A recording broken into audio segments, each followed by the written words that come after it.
ಹರೇ ಕೃಷ್ಣ. ಎಲ್ರಿಗೂ ಕೂಡ ನಮಸ್ಕಾರ. ಇವತ್ತು ಕೂಡ ನಾವು ಆದ್ಯ ಪುಸ್ತಕ ಭಂಡಾರದಲ್ಲಿ ಲಭ್ಯವಿರುವಂತಹ ಮತ್ತೊಂದು ವಿಶಿಷ್ಟವಾದ ಪುಸ್ತಕದ ಬಗ್ಗೆ ತಿಳ್ಕೊಳ್ಳೋಣ. ಈ ಪುಸ್ತಕ ಯಾವುದು ಅಂತಂದರೆ ಸ್ತ್ರೀ ಧರ್ಮ ಅಂತ ನಿಮಗೆ ಇಲ್ಲಿ ಕಾಣಿಸ್ತಾ ಇರ್ಬೋದು. ಸ್ತ್ರೀಯರ ಧರ್ಮಾಚರಣೆಯ ಬಗ್ಗೆ ತಿಳಿಸುವಂತಹ ವಿಶಿಷ್ಟವಾದ ಮತ್ತು ವಿಸ್ತಾರವಾದಂತಹ ಪುಸ್ತಕದ ಬಗ್ಗೆ ಇವತ್ತಿನ ಈ ಸಂಚಿಕೆಯಲ್ಲಿ ನಾವು ತಿಳ್ಕೊಳ್ಳೋಣ. ವಿಡಿಯೋ ಶುರು ಮಾಡೋದಕ್ಕಿಂತ ಮುಂಚೆ ಇನ್ನೂ ಯಾರು ಆದ್ಯ ಪುಸ್ತಕ ಭಂಡಾರ ಯೂಟ್ಯೂಬ್ ಚಾನಲ್ನ ಸಬ್ಸ್ಕ್ರೈಬ್ನ ಮಾಡ್ಕೊಂಡಿಲ್ಲ, ದಯವಿಟ್ಟು ಎಲ್ಲರೂ ಕೂಡ ಸಬ್ಸ್ಕ್ರೈಬ್ನ ಮಾಡ್ಕೊಳ್ಳಿ. ಇದರಲ್ಲಿ ನಿಮಗೆ ಇದೇ ರೀತಿಯ ಆದ್ಯ ಪುಸ್ತಕ ಭಂಡಾರದಲ್ಲಿ ಲಭ್ಯವಿರುವಂತಹ ವಿಶಿಷ್ಟವಾದ ಪುಸ್ತಕಗಳ ಸಂಕ್ಷಿಪ್ತ ಮಾಹಿತಿಯ ವಿಡಿಯೋಸ್ಗಳು ಸಿಗ್ತಾ ಇರುತ್ತೆ. ಹಾಗೆಯೇ ಆದ್ಯ ಪುಸ್ತಕ ಭಂಡಾರದಲ್ಲಿ ಲಭ್ಯವಿರುವಂತಹ ಹಲವಾರು ಪುಸ್ತಕಗಳು ಯಾವುದು ಅಂತ ತಿಳ್ಕೊಳ್ಬೇಕಂದ್ರೆ ಕೆಳಗಡೆ ಇರುವಂಥ ಈ ಸಂಖ್ಯೆಗೆ ನೀವು ಒಂದು ವಾಟ್ಸಪ್ನ ಮಾಡಿದ್ರೆ ಸಾಕು. ನೀವು ಒಂದು ವಾಟ್ಸಪ್ನ ಮಾಡಿದ ತಕ್ಷಣಕ್ಕೆ ನಿಮಗೊಂದು ಆಟೋ ಮೆಸೇಜ್ ಬರುತ್ತೆ. ಆ ಒಂದು ಮೆಸೇಜಲ್ಲಿ ನಮ್ಮ ಬಳಿ ಲಭ್ಯವಿರುವಂತಹ ಒಂದು ಕ್ಯಾಟ್ಲಾಗ್ ಲಿಂಕ್, ಅಂದರೆ ನಮ್ಮ ಬಳಿ ಲಭ್ಯವಿರುವಂತಹ ಪುಸ್ತಕಗಳ ಕ್ಯಾಟ್ಲಾಗ್ ಲಿಂಕ್ ಬರುತ್ತೆ. ಅದ್ರ ಮೇಲೆ ನೀವು ಕ್ಲಿಕ್ನ ಮಾಡಿ ನಮ್ಮ ಬಳಿ ಲಭ್ಯವಿರುವಂತಹ ಎಲ್ಲ ಪುಸ್ತಕಗಳನ್ನು ಕೂಡ ನೀವು ನೋಡ್ಬೋದು, ಮತ್ತು ಆ ಪುಸ್ತಕಗಳನ್ನು ನೀವು ಆರ್ಡರ್ ಕೂಡ ಮಾಡ್ಕೊಳ್ಬಹುದು. ಸೊ ಹಾಗಾದ್ರೆ ಬನ್ನಿ, ಇವತ್ತಿನ ಈ ಸಂಚಿಕೆಯಲ್ಲಿ ನಾವು ಈ ಸ್ತ್ರೀ ಧರ್ಮದ ಕುರಿತಾದಂತಹ ಈ ವಿಶೇಷವಾದ ಪುಸ್ತಕದಲ್ಲಿ ಏನಿದೆ ಅಂತ ನಾವೀಗ ತಿಳ್ಕೊಳ್ಳೋಣ.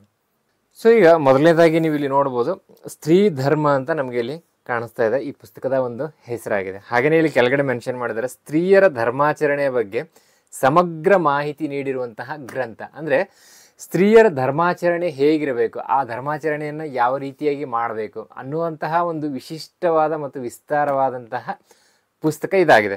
ಪುಸ್ತಕದ ಸಂಗ್ರಾಹಕರು ಬಂದು ಡಾಕ್ಟರ್ ಚತುರ್ವೇದಿ ವಿದ್ವಾನ್ ಎಸ್ ವೇದವ್ಯಾಸಾಚಾರ್ಯರು ಅಂತ ಹೇಳಿಬಿಟ್ಟು, ಈ ಪುಸ್ತಕದ ಒಳಗಡೆ ನಾವೀಗ ನೋಡೋದಕ್ಕಿಂತ ಮುಂಚೆ ಮೊದಲನೇದಾಗಿ ಈ ಪುಸ್ತಕದಲ್ಲಿ ಎಷ್ಟು ಪುಟಗಳಿದೆ ಅಂತ ನಾವೀಗ ನೋಡೋಣ. ಎಷ್ಟು ಪುಟಗಳಿದೆ ಅಂತ ನಮಗೆ ಗೊತ್ತಾದರೆ ಮಾತ್ರ ಈ ಪುಸ್ತಕ ಎಷ್ಟು ವಿಸ್ತಾರವಾಗಿದೆ ಅಂತ ಗೊತ್ತಾಗುತ್ತೆ, ಅಂದರೆ ವಿಷಯಗಳು ಎಷ್ಟು ವಿಸ್ತಾರವಾಗಿದೆ ಅಂತ ಗೊತ್ತಾಗುತ್ತೆ. ಈಗ ಮೊದಲನೇದಾಗಿ ಈ ಪುಸ್ತಕದಲ್ಲಿರುವಂತಹ ಪುಟಗಳು 593 ಪುಟಗಳನ್ನು ಈ ಪುಸ್ತಕ ಒಳಗೊಂಡಿದೆ. ಹಾಗಾಗಿ ತುಂಬಾ ವಿಸ್ತಾರವಾಗಿರುವಂತಹ ಪುಸ್ತಕ ಇದಾಗಿದೆ. ಈ ಪುಸ್ತಕದ ಒಳಗಡೆ ಇರುವಂತಹ ಪರಿವಿಡಿಯನ್ನು ನಾವೀಗ ನೋಡೋಣ. ಈ ಪರಿವಿಡಿ ಒಳಗಡೆ ಏನೆಲ್ಲ ವಿಷಯಗಳನ್ನು ಕೊಟ್ಟಿದ್ದಾರೆ ಅಂತ ತಿಳ್ಕೊಳ್ಬೋದು. ಮೊದಲನೇದಾಗಿ ನೀವು ಇಲ್ಲಿ ನೋಡ್ಬೋದು, ವಿಷಯ ಸೂಚಿ ಅಂತಿದೆ, ಇಲ್ಲಿ ಅನುಗ್ರಹ ವಾಣಿ ಇದೆ, ಸಂಗ್ರಹಕಾರರ ಮುನ್ನುಡಿ ಇದೆ, ಪೀಠಿಕೆ ಇದೆ. ಸೊ ಅದಾದ ನಂತರ ನಮಗೆ ಸ್ಟಾರ್ಟ್ ಆಗುತ್ತೆ ಧರ್ಮದ ಅವಶ್ಯಕತೆ ಅಂತ ಹೇಳಿಬಿಟ್ಟು ನಮಗೆ ಇಲ್ಲಿ ಮೊದಲನೇದಾಗಿ ಪ್ರಾರಂಭವಾಗುತ್ತೆ. ಈ ಧರ್ಮದ ಅವಶ್ಯಕತೆ ಒಳಗಡೆ ಏನು ಬರುತ್ತೆ ಅಂತಂದರೆ, ಧರ್ಮದ ಅವಶ್ಯಕತೆ ಅಂತ ಇದೆ, ಮಾನವ ಜನ್ಮ ದೊಡ್ಡದು ಅಂತ ಇದೆ, ಭಾರತ ಭೂಮಿ ಕರ್ಮಭೂಮಿ, ಧರ್ಮ ಎಂದರೇನು. ಸೊ ಈ ರೀತಿ ಕೆಲವು ವಿಷಯಗಳು ಇದರಲ್ಲಿ ಬರುತ್ತೆ. ಎರಡನೇದಾಗಿ ನೀವು ಇಲ್ಲಿ ನೋಡ್ಬೋದು ಸ್ತ್ರೀ ಧರ್ಮದ ಪ್ರಾಮುಖ್ಯತೆ ಅಂತ ಇದೆ. ಈ ಸ್ತ್ರೀ ಧರ್ಮದ ಪ್ರಾಮುಖ್ಯತೆಯಲ್ಲಿ ಏನೆಲ್ಲ ಬರುತ್ತೆ ಅಂತ ನಾವೀಗ ನೋಡೋದಾದರೆ, ಪತಿವ್ರತೆಯ ಧರ್ಮ, ಪತ್ನಿ ಇಲ್ಲದೆ ಮಾಡಿದ ಶ್ರಾದ್ದ ವ್ಯರ್ಥ, ವಿವಾಹದ ಅವಶ್ಯಕತೆ, ಪ್ರಾತಃಕೃತ್ಯ, ಪತಿಯ ಆದೇಶ ಪಾಲನ ಮುಖ್ಯ ಧರ್ಮ. ಸೊ ಈ ರೀತಿ ಇನ್ನು ವಿಶೇಷವಾದ ಮಾಹಿತಿಗಳು ಇದರಲ್ಲಿದೆ. ನಾನು ಕೆಲವೊಂದನ್ನು ಮಾತ್ರ ನಿಮಗೆ ತಿಳಿಸ್ತಾ ಇದ್ದೀನಿ. ಮೂರನೇದಾಗಿ ಸ್ತ್ರೀಯರ ನಿತ್ಯ ಕೃತ್ಯ ಅಂತ ಇದೆ, ಅಂದರೆ ಸ್ತ್ರೀಯರು ಪ್ರತಿನಿತ್ಯ ಏನನ್ನ ಮಾಡಬೇಕಂತ ಇಲ್ಲಿ ಹೇಳಿದ್ದಾರೆ. ಬ್ರಾಹ್ಮಿ ಮುಹೂರ್ತ ಎಂದರೇನು, ಎದ್ದ ಕೂಡಲೇ ಮಾಡಬೇಕಾದದ್ದೇನು, ಪತಿಯಲ್ಲಿ ಹರಿಯ ಚಿಂತನೆ, ನೋಡಬಾರದ ವಸ್ತುಗಳು, ಅರ್ಧ ಶೌಚ ಸ್ತ್ರೀಯರಿಗೆ, ಉಗುಳುವುದು ಎಡಗಡೆ, ಕಾಲು ತೊಳೆಯುವಾಗ ವಿಶೇಷ. ಸೊ ಇಲ್ಲಿ ನೋಡೋದಾದ್ರೆ ಸ್ತ್ರೀ ಜಪ ಪದ್ಧತಿ ಅಂತ ಇದೆ. ಆ ಸ್ತ್ರೀ ಜಪ ಪದ್ಧತಿ ಒಳಗಡೆ ಕೂಡ ಕೆಲವು ವಿಶೇಷವಾದ ಮಾಹಿತಿಗಳನ್ನು ನಾವಿಲ್ಲಿ ನೋಡ್ಬೋದು. ಮತ್ತೆ ಭಗವಂತನ ಸ್ಮರಣೆ ಮತ್ತು ಸ್ತ್ರೀಯರು ಅಂತ ಇದೆ.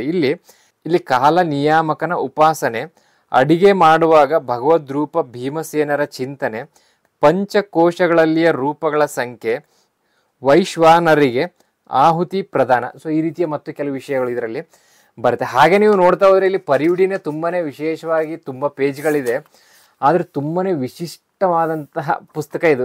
ಸೊ ಈ ರೀತಿಯ ಇನ್ನೂ ವಿಶೇಷವಾದ ಮಾಹಿತಿಗಳನ್ನು ಈ ಪುಸ್ತಕ ಒಳಗೊಂಡಿದೆ. ಮತ್ತೆ ನಾವಿಲ್ಲಿ ಮುಂದೆ ನೋಡ್ತಾ ಹೋದಾಗೆಲ್ಲ ಕೂಡ ಇಲ್ಲಿ ವಿಶೇಷವಾದ ಮಾಹಿತಿಗಳನ್ನು ಈ ಪುಸ್ತಕ ನಮಗೆ ನೀಡುತ್ತೆ. ಹಾಗೆಯೇ ಈ ಪುಸ್ತಕದ ಒಳಗಡೆ ಬರುವಂತಹ ಒಂದೆರಡು ಪೇಜ್ಗಳನ್ನು, ಅಂದರೆ ಒಂದೆರಡು ಪುಟಗಳನ್ನು ನೀವು ಇಲ್ಲಿ ನೋಡ್ಬೋದು, ಒಳಗಡೆ ಯಾವ ರೀತಿ ಅದರ ಒಂದು ವಿವರಣೆಯನ್ನು ನೀಡಲಾಗಿದೆ ಅಂತ. ಈ ರೀತಿಯ ನೂರಾರು ವಿಷಯಗಳನ್ನು ಈ ಪುಸ್ತಕ ಒಳಗೊಂಡಿದೆ. ಸೊ ಈ ಪುಸ್ತಕವನ್ನು ಯಾರಾದರೂ ಕೂಡ ಈಗ ಸ್ತ್ರೀಯರು ನೀವು ಓದೋದಕ್ಕೆ ಪ್ರಾರಂಭ ಮಾಡಿದ್ರೆ ಆ ಪುಸ್ತಕವನ್ನು ನೀವು ಪೂರ್ತಿ ಮುಗಿಸೋವರೆಗೂ ಕೂಡ ಅದರಲ್ಲಿ ಇರುವಂಥ ವಿಷಯಗಳನ್ನು ಇನ್ನೂ ತಿಳ್ಕೊಳ್ಬೇಕಂತ ಅನಿಸ್ತಾ ಇರುತ್ತೆ. ಅಷ್ಟು ವಿಶೇಷವಾದ ಒಂದು ಪುಸ್ತಕ ಇದಾಗಿದೆ. ಹಾಗಾದರೆ ಈಗ ತುಂಬ ಜನಕ್ಕೆ ಈಗಾಗಲೇ ಅನಿಸ್ತಾ ಇರ್ಬೋದು, ಬರೀ ಸ್ತ್ರೀಯರಿಗೆ ಮಾತ್ರನೇ ಧರ್ಮನ, ಅಂದರೆ ಬೇರೆ ಪುರುಷರಿಗೆ ಧರ್ಮಗಳಿಲ್ವಾ, ಅಂದರೆ ಪುರುಷರ ಧರ್ಮವನ್ನು ಆಚರಣೆ ಮಾಡಬಾರ್ದಾ. ಈ ರೀತಿ ಕೆಲವೊಂದು ವಿಚಾರಗಳು ನಿಮ್ಮ ತಲೆಯಲ್ಲಿ ಈಗಾಗಲೇ ಓಡ್ತಾ ಇರುತ್ತೆ. ಖಂಡಿತವಾಗಿ ಸ್ತ್ರೀಯರು ಹೇಗೆ ಧರ್ಮವನ್ನು ಪಾಲನೆ ಮಾಡಬೇಕು ಅದೇ ರೀತಿಯಾಗಿ ಪುರುಷರು ಸಹ ಧರ್ಮವನ್ನು ಪಾಲನೆ ಮಾಡಬೇಕಾಗತ್ತೆ. ಅಷ್ಟೇ ಅಲ್ಲದೆ ವೃದ್ಧರು ಕೂಡ ಧರ್ಮವನ್ನು ಪಾಲನೆ ಮಾಡಬೇಕು, ಮಕ್ಕಳು ಸಹ ಧರ್ಮವನ್ನು ಪಾಲನೆ ಮಾಡಬೇಕು. ಅಂದರೆ ಎಲ್ಲರೂ ಕೂಡ ಧರ್ಮವನ್ನು ಪಾಲನೆ ಮಾಡಬೇಕು. ಆದರೆ ಇಲ್ಲಿ ವಿಶೇಷವಾಗಿ ಇಲ್ಲಿ ಇವರು ಸ್ತ್ರೀ ಧರ್ಮದ ಕುರಿತಾಗಿ ವಿಶಿಷ್ಟವಾದಂತಹ ಒಂದು ವಿಶೇಷವಾದ ಪುಸ್ತಕವನ್ನು ಇವರು ತಂದಿದ್ದಾರೆ. ಸೊ ಇದೆಲ್ಲ ನಮಗೆ ಸಾಮಾನ್ಯವಾಗಿ ನಮ್ಮ ಶಾಸ್ತ್ರಗಳು ಪುರಾಣಗಳು ಏನು ಹೇಳುತ್ತೆ ಅದರ ಕುರಿತಾಗಿ, ಅಂದರೆ ಅದನ್ನು ಆಧಾರವಾಗಿ ಇಟ್ಕೊಂಡೇ ಈ ಪುಸ್ತಕವನ್ನು ಇವರು ಮಾಡಿದ್ದಾರೆ. ಸೊ ಹಾಗಾದರೆ ಮತ್ತೆ ಯಾಕೆ ತಡ, ಯಾರೆಲ್ಲ ಈ ಪುಸ್ತಕವನ್ನು ತಗೊಳ್ಬೇಕಂತ ಇದ್ದೀರಾ, ಕೆಳಗಡೆ ಇರುವಂಥ ಈ ಸಂಖ್ಯೆಗೆ ನೀವು ಸ್ತ್ರೀ ಧರ್ಮ ಅಂತ ಹೇಳ್ಬಿಟ್ಟು ನೀವು ವಾಟ್ಸಪ್ಪಲ್ಲಿ ನೀವು ಕಳಿಸಿದ್ರೆ ಸಾಕು ಮೆಸೇಜ್ನ.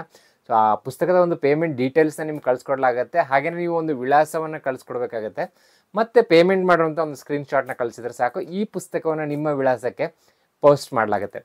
ಹಾಗೆಯೇ ಈಗ ಪ್ರತಿಯೊಬ್ಬರಿಗೂ ಕೂಡ ಈಗ ಪುಸ್ತಕದ ಬಗ್ಗೆ ಮಾಹಿತಿ ತಿಳಿತು. ಈ ಪುಸ್ತಕದ ಬೆಲೆ ಏನಾಗಿರುತ್ತೆ ಅಂತಲೂ ಕೂಡ ಖಂಡಿತ ನಿಮಗೆ ಅನ್ನಿಸ್ತಾ ಇರುತ್ತೆ. ಈ ಪುಸ್ತಕದ ಬೆಲೆ ಬಂದು 500 ರೂಪಾಯಿ ಆಗುತ್ತೆ. ಯಾಕಂದರೆ ಇದು 500ಕ್ಕೂ ಹೆಚ್ಚು ಪುಟಗಳನ್ನು ಒಳಗೊಂಡಿದೆ ಮತ್ತು ಅತ್ಯಮೂಲ್ಯವಾದಂತಹ ವಿಷಯಗಳನ್ನು ಈ ಪುಸ್ತಕ ಒಳಗೊಂಡಿದೆ. ಹಾಗಾಗಿ ಇದರ ಪುಸ್ತಕದ ಒಂದು ಬೆಲೆ 500 ರೂಪಾಯಿ ಆಗುತ್ತೆ. ಮತ್ತು ಪೋಸ್ಟಲ್ ಚಾರ್ಜ್ ಅಂದರೆ ಅದು ನಿಮಗೆ ಪ್ರತ್ಯೇಕವಾಗಿ ಇರುತ್ತೆ. ಸೊ ಹಾಗಾದ್ರೆ ಮತ್ತೆ ಯಾಕೆ ತಡ, ಇಲ್ಲಿರುವಂಥ ನಂಬರ್ಗೆ ನೀವು ವಾಟ್ಸಪ್ನ ಮಾಡಿ ಈ ಪುಸ್ತಕವನ್ನು ಪಡ್ಕೊಳ್ಬಹುದು. ನಮಸ್ಕಾರ.